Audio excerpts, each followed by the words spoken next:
In the last video, I explored why micro-retirements aren't just for Gen Zs and millennials. It's my 50-something friend that's taking a midlife sabbatical that's changing her perspective on work, life and purpose. This is my part 2 of micro-retirement, which is a reminder that taking a sabbatical isn't just for the young or the burnt out, but it's something that everybody should do and consider. And if you missed part 1, micro-retirement is about stepping back from full-time work before traditional retirement.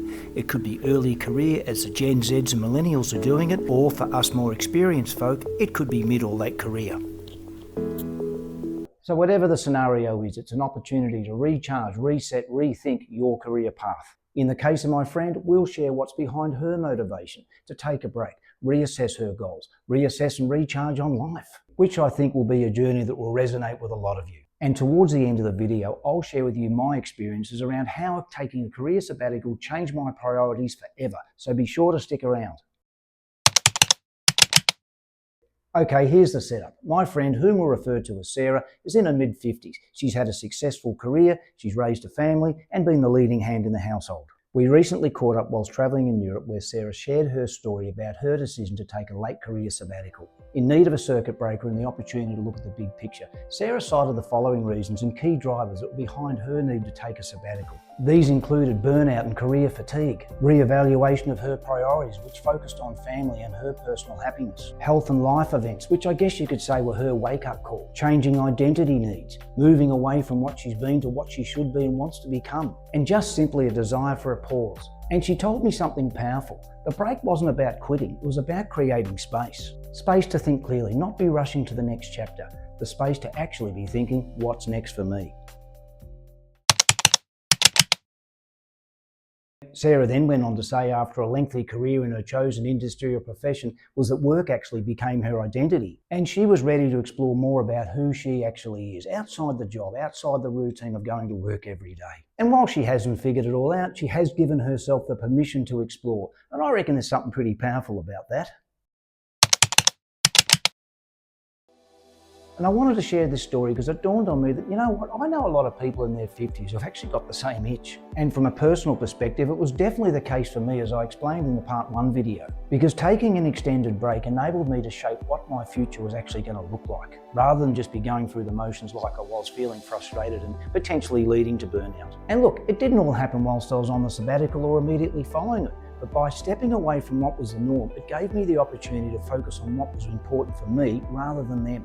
And look, whilst I was on my sabbatical, my mindset wasn't all around just strictly things retirement.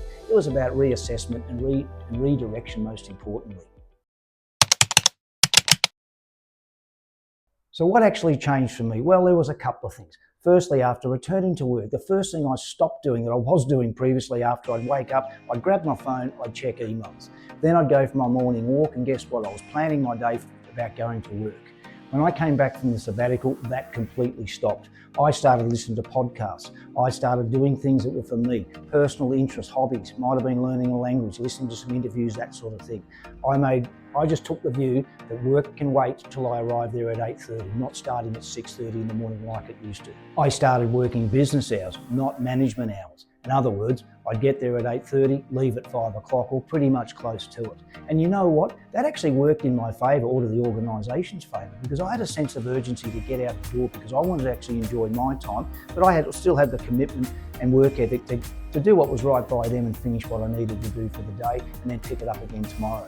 And you know the funny element out of all of that? Productivity didn't change. So that's what it was from a work perspective. And look, from a personal perspective, the sabbatical was the impetus to start my retirement planning. I went back to work and realised that I didn't want to do the routine of the commute and all that thing again. So after that, I started putting my retirement planning hat on and worked towards where I've arrived to today. And I don't regret any of it. And in hindsight, it was probably one of the best career decisions I ever made.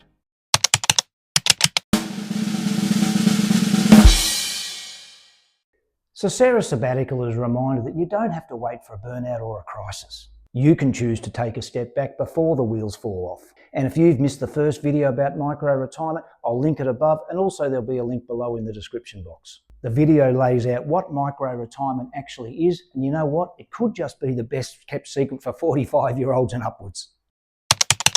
So with all of that, I'd love to know, have you ever thought about taking a break like that? A career pause, a life reset, an opportunity to think about what's next. Share your story, drop us a comment, leave your thoughts below because we'd love to hear from you. And if you've enjoyed today's video, guys, be sure to give it a thumbs up because it really helps the channel.